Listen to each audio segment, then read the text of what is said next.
अक्सर हम अपने इतिहास को तारीखों और तथ्यों के माध्यम से जानते हैं। जैसे हमारा देश 1947 में आज़ाद हुआ था। थॉमस एडिसन ने बल्ब का इजाद किया था। जेम्स वॉट ने स्टीम इंजन की शुरुआत की। लेकिन कई बार उन तारीखों से भी ज़्यादा प्रभावशाली होती हैं वो कहानियां जो उस इतिहास को रचती हैं। आइए जानते हैं ऐसी एक कहानी हमारे देश की पहली महिला फायर फाइटर की। हर इतिहास हमारे कहीं बचपन से जुड़ा होता है। जिस तरीके से हमारी अपब्रिंगिंग होती है उससे जुड़ा होता है। तो आपसे अक्सर लोग पूछते हैं कि आपने कैसे सोचा कि आप फायर फाइटर बने। लेकिन मैं जानना चाहता हूं, जब आप बचपन में थी तो आपकी अपब्रिंगिंग कैसी रही थी? क्योंकि शायद कहीं ना कहीं वो एक बड़ा एस्पेक्ट होता है जब आप कुछ लाइफ में करने का डिसाइड करते हैं उसमें। तो उसके बारे में थोड़ा सा बताइए। दर्पण जी, जैसे मेरे फादर एक सिविल इंजीनियर है और एक सिविल इंजीनियर्स के बैकग्राउंड में ही मैं रही हूँ हमेशा। तो एक बचपन से एक जेन्युइन एक ऐसा लगता था कि मैं इंजीनियर बनूं जैसे मेरे पापा है, ठीक है। लेकिन स्कूल टाइम जैसे 8-9 वगैरह तक जब मैं गई तब एक नया एक ड्रीम आ गया था कि नहीं, मुझे एयर होस्टेस बनना है। टीवी पे देखते रहते ना कुछ ना कुछ, तो वैसे मुझे एयर होस्टेस बनना है, ऐसा कुछ डेवलप हुआ। उसके बाद जब मैंने एनसीसी एयरविंग ज्वाइन किया तब, यानी उसके पहले मैंने एक शिवानी कुलकर्णी मैडम है, she is first female pilot who join Indian air force from Vidarbha. उनका मैंने एक इंटरव्यू पढ़ा था न्यूज़पेपर में, और तब मुझे एकदम एक इच्छा हुई कि नहीं, अब मुझे आर्म फोर्सेस ज्वाइन करना। तो आर्म फोर्सेस ज्वाइन करने के लिए मैंने पीसीएम सब्जेक्ट्स लिए, और फिर पीसीएम सब्जेक्ट्स लेके मैंने ग्रेजुएशन में एडमिशन लिया फिजिक्स केमिस्ट्री मैथ्स लेके।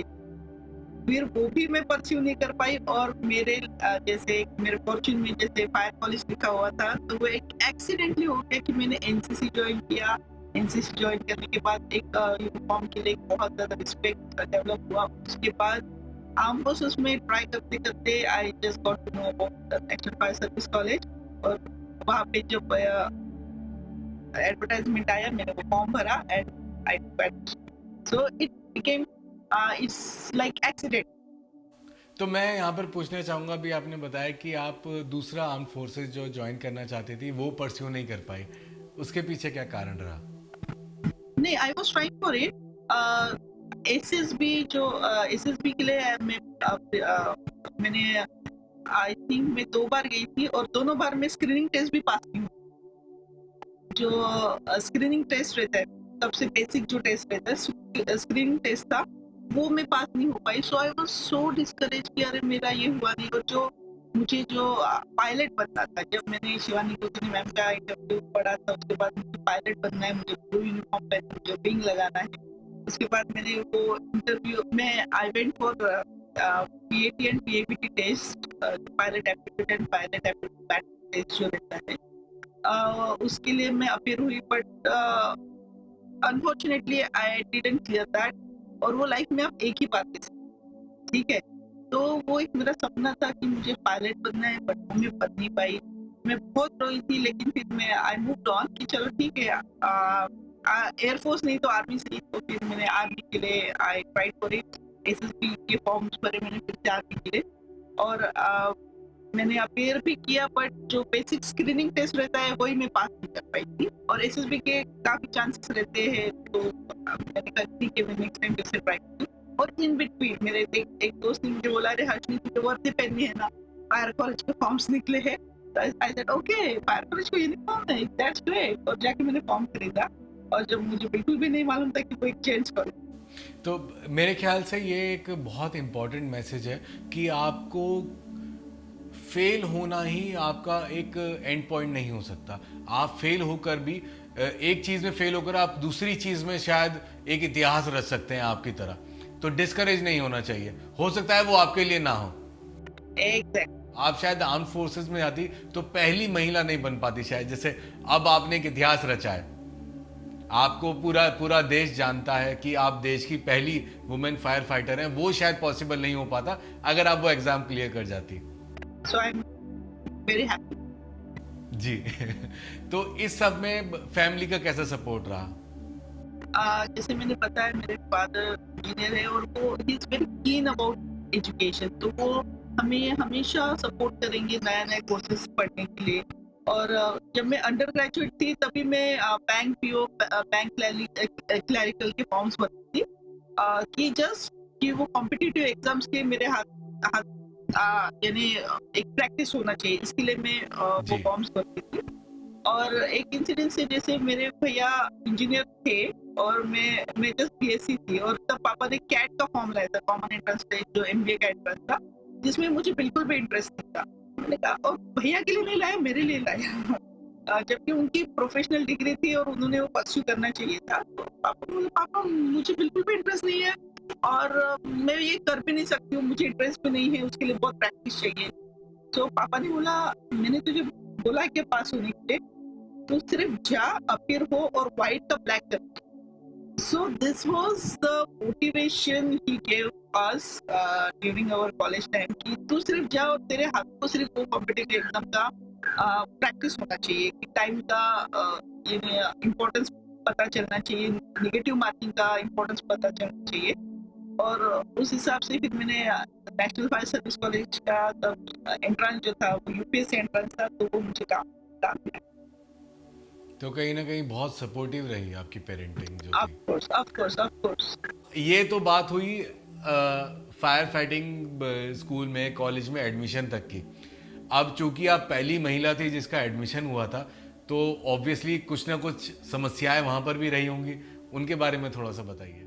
हम गए फायर कॉलेज में, और जब हम कॉलेज में एंटर हुए, सब लोग हमें ऐसे देखने लगे, यार ये लड़की कॉलेज के अंदर कैसे आ रही है, ये तो जेंट्स कॉलेज है, हमें मालूम ही नहीं था कि वो एक जेंट्स कॉलेज। हम अंदर गए, वहाँ पे हमने इंक्वायरी की कि भैया सर ये फॉर्म, मैडम आप और कहीं ट्राई कर लीजिए, आप बॉयज कॉलेज सर, यहाँ पे तो सिर्फ बीएससी ग्रेजुएट्स लिखा है। बोले, मैडम आप आर्मी नेवी एयरफोर्स, आपको जो ज्वाइन करना है वो कर, दिस इज बॉयज कॉलेज। तो दैट पिंच्ड मी अबाउट। और फिर मैंने कहा, नहीं भाई ये तो कुछ गड़बड़ है। मेरे डैड ने मुझे आज तक नहीं बोला है कि तू ये मत कर, ये पढ़ नहीं सकती है, और कोई एक बंदा कि मुझे बोल रहा है कि ये this is not for you, and that was year 2002, that is not that far. और 2002 क्या 1994 में वुमेन्स पायलट आ गई थी इंडियन एयरफोर्स की, और ये 2002 की मैं बात कर रही हूँ। तो आप जब कॉलेज गई तो ऑब्वियसली फायर फाइटिंग में बहुत फिजिकल स्ट्रेंथ चाहिए, बहुत ड्रिलिंग होती है, बहुत फिजिकल एक्टिविटी होती है, तो आपने वो सब कैसे किया? मैंने आज तक कोई भी प्रिविलेज नहीं लिया है दरअसल, कि नहीं मैं लड़की हूँ या मुझे थोड़ा कम काम देती हूँ, मैं थोड़ा कम संभालता हूँ, मेरे बिल्कुल भी नहीं। और आई एम वेरी थैंकफुल कि मैं एनसीसी एयरविंग्स की कैडेट थी, मेरा सी सर्टिफिकेट होल्डर, तो मुझे ग्राउंड का थोड़ा नॉलेज था, परेड मेरा अच्छा था।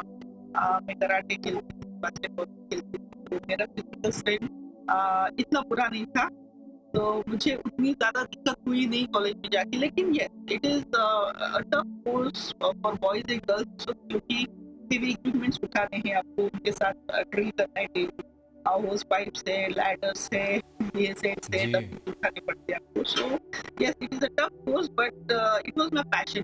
तो काफ़ी दिक्कत जाती थी कुछ-कुछ चीज़ों पे। हुक लैडर नाम की एक हुक लैडर था, एक पर्सनल लैडर था, जो अभी ऑब्सोलीट हो चुका है कोर्स में से, तो लेकिन वो हमारे वक्त था, तो वो एक अकेले को उठा के आपको जाके किसी एज पे रख के आपको उस पे चढ़ना था, तो काफी हेवी था, लड़कों के लिए भी हेवी था, मुझे भी बहुत दिक्कत जाती। तो मैं 10-15 मिनट पहले ही जाती थी कॉलेज में, स्टोर रूम में अकेले जाके मैं पहले वो उठाने की प्रैक्टिस करती थी, सो दैट मैं ग्राउंड में फेल ना हूं। और मैं ऐसे जाके प्रैक्टिस कर करके मैं मेरा परफॉर्मेंस ठीक करती थी। और मैंने कभी ऐसा किसी को बोलने को चांस नहीं दिया कि देखो लड़की है, कमजोर है, इसने ठीक से किया। So I did it all with best colours and I passed it with colours.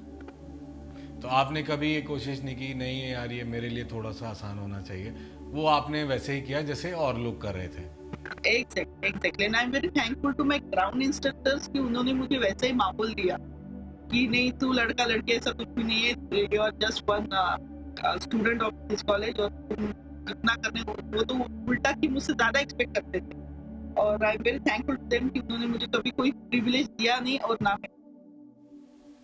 तो जब ये ट्रेनिंग के दौरान की बात, तो कई बार हो सकता है कुछ लोगों ने डिस्करेज भी किया हो, आसपास के लोगों ने या कॉलेज में, तो कुछ दिक्कत हुई, कुछ सामना करना पड़ा ऐसी चीज़ों का? सी देखो, डिस्करेजमेंट वगैरह ये चीजें मैं मेरा पैशन लेवल इतना था, तो ये डिस्करेजिंग चीजें वगैरह मैं मेरे कानों के यहाँ तक ही आती, वो मैं मेरे करीब भी नहीं आने देती, क्योंकि वो मेरा एक पैशन बन गया था।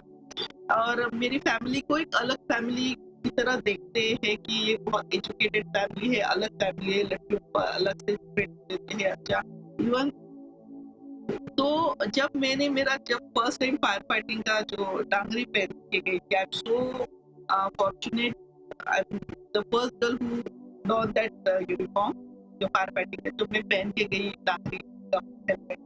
और जब मैं गई तो किसी को पता ही नहीं था कि ये किधर जा रही है, क्या है। उनको लगा कि ये फैंसी ड्रेस कंपटीशन में जा रही है शायद फायर फाइटिंग। बट फिर ये रूटीन हो गया, तब लोगों को पता चला कि अच्छा इसने ये कोर्स ज्वाइन किया है। मेरा स्क्वाड यूनिफॉर्म तो पुलिस जैसा ड्रेस था, तो मुझे सिग्नल पे जब रुकती थी तो मुझे सैल्यूट भी करते थे पुलिस लोग। और जैसे कि फायर ऑफिसर को हेवी व्हीकल लाइसेंस कंपलसरी है, तो वो जब मैंने कोर्स सीखा था तो मेरे पापा ने मुझे ट्रक चलाना सिखाया, और मैं ट्रक मेरे घर पे पार्क करती थी। और लास्ट डे था तो जब मैं पूरा सीख गई थी, मैंने सब घर वालों को बिठा के पूरे नाश्ते का राउंड भी लगाया था। वहाँ पे कोई एक बिजनेसमैन थे जो घोड़े पे आते थे, वो एक बार आए, उन्होंने मुझे घोड़ा भी सिखाया था। तो सब लोग बोलते थे घर के सब लोग पागल हैं। तो एक अलग ही माहौल मेरे घर को एक अलग तरीके से देखा जाता है कि दिस पीपल आर डिफरेंट। और ये डिस्करेजिंग वर्ड्स वगैरह जो है हम हमारे आसपास भी हैं। So it was my passion, और एक हमारा मिशन बन गया था कि ये हर्षनी का ये कोर्स जो है वो हमें कलरफुली पास करना है। तो ये मेरे फैमिली का मिशन है। आपने अपने फादर का 2-3 मर्तबा तक अभी तक जिक्र कर चुकी हैं आप, कितना क्लोज हैं आप उनसे? मैं बहुत ज्यादा क्लोज हूँ। बेटियां तो होती ही है, और एडमिशन लेने के बाद मेरा जो आई कार्ड रहता था वो मेरे पापा के पॉकेट में रहता था, और वो सबको प्राउडली दिखाते ये मेरी बेटी है।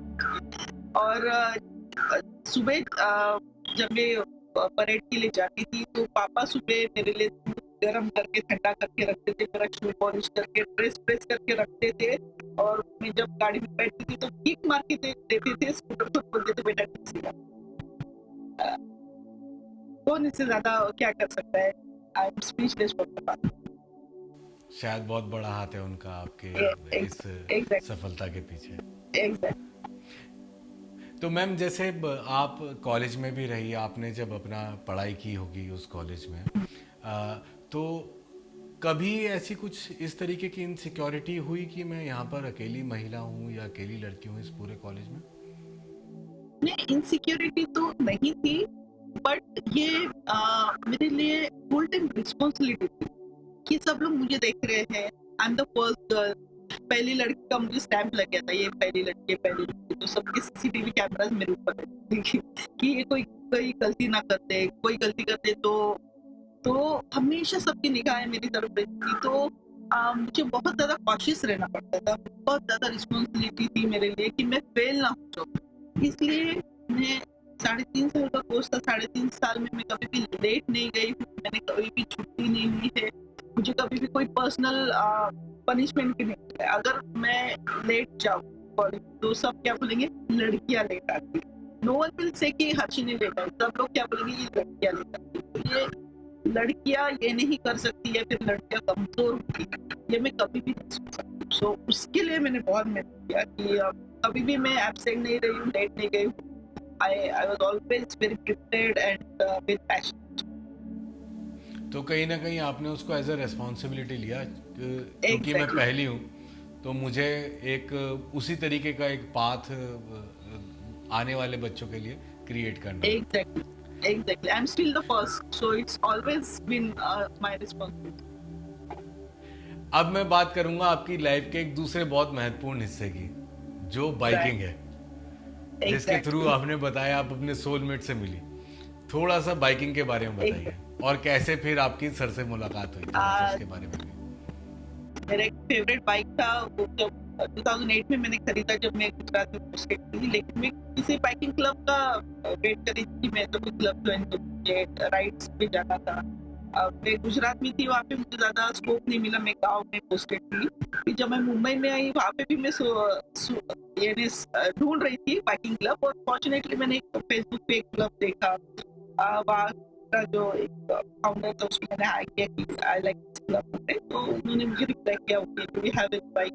और मैंने एकदम कैसे बोला, हाँ मेरे पास है। सो ही वाज वेरी ये कि अरे अच्छा, ये लड़के के पास बाइक है, और एकदम एकदम कैजुअली बता रही है कि हाँ मेरे पास है। सो ऐसे मैं प्रणीश से मिली, बजाज एडवेंचर क्लब था मुंबई, तो उसके थ्रू में उनसे मिली। फिर हमने साथ में बाइक राइड्स किए, और मैंने प्रणीश में ये देखा कि उनको ऐसा कोई मेल ईगो वगैरह बिल्कुल भी नहीं था। वो मेरे बाइक पे मेरे पीछे बैठते थे, उनको बिल्कुल कभी शर्म नहीं आती थी, या फिर वो he was of this thinking that my girl should be on her own bike, not behind me, besides. तो मैंने कहा this is the right person, this is the right person कि जिसके ख्यालात ऐसे है कि वो वुमेन्स को इतना रिस्पेक्ट करता है कि yes woman she can have her own bike, और वो ऐसे नहीं कि जिंदगी भर किसी के पीछे बैठी रहे, वो खुद चलाए। और वो उन्होंने हमेशा मुझे सोलो बाइक राइड्स के लिए हमेशा इंस्पायर किया, he is my biking inspiration. और 2016 में हम शादी की। एक लास्ट अगर मैसेज आप हमारे व्यूअर्स को देना चाहें जो कि यंगस्टर्स हैं और लाइफ में अभी कुछ करने का ढूंढ रहे हैं, या सोच रहे हैं, या चाहते हैं कुछ अपनी ड्रीम अचीव करना, उनके लिए आप क्या मैसेज देंगे? मैं ये मैसेज देना चाहूंगी कि सबको एक लेवल का बेसिक पढ़ाई करना बहुत जरूरी है लाइफ, जो आपके अर्निंग के लिए, लाइफ चलने के लिए बहुत जरूरी है, ठीक है। उसके बाद आपकी जो भी हॉबीज है, you should live your hobbies. जैसे मैं फायर इंजीनियर हूँ या मैं फायर ऑफिसर हूँ, लेकिन मैं सिर्फ फायर इंजीनियर या फायर ऑफिसर बन के मरना नहीं चाहती, ठीक है। मेरी जो भी बाकी ख्वाहिशें हैं या फिर मेरी जो हॉबीज है, I want to live those hobbies. तो मेरा जितना भी खाली समय मिलता है, मैं I live for my hobbies. मैं बाइकिंग के लिए जाती हूँ, मैं गिटार जाती हूँ, मैं ड्राइंग निकालती हूँ, स्लोगन्स बनाती हूँ। सो हमने हमारी जो लाइफ है सिर्फ पढ़ाई करके, सिर्फ नौकरी करके, पैसा कमा के गुजारनी नहीं है। We have to enjoy our life. तो हमारे जो बाकी एस्पेक्ट्स है लाइफ के, हॉबीज वगैरह, वो पूरे करने बहुत जरूरी है। अपनी माता पिता की हमेशा सेवा करें, जानवरों से प्यार करें, पेट लवर, पेरेंट्स की सेवा करें। और आई एम अ ट्रैवलर, तो मेरा एक सपना ये भी है कि मैं बहुत सारे पैसे कमाऊं और पूरा वर्ल्ड ले जाऊं, और बस अपने सपने जिए, यही मैं सब कहता हूँ। So your life is not just your job title, आप ऐसा बोलना चाहती हैं? तो लाइफ में और भी चीज़ें करनी चाहिए जो आप करना चाहते हो, जो आपकी हॉबीज हो, या लाइफ उससे बहुत बड़ी है।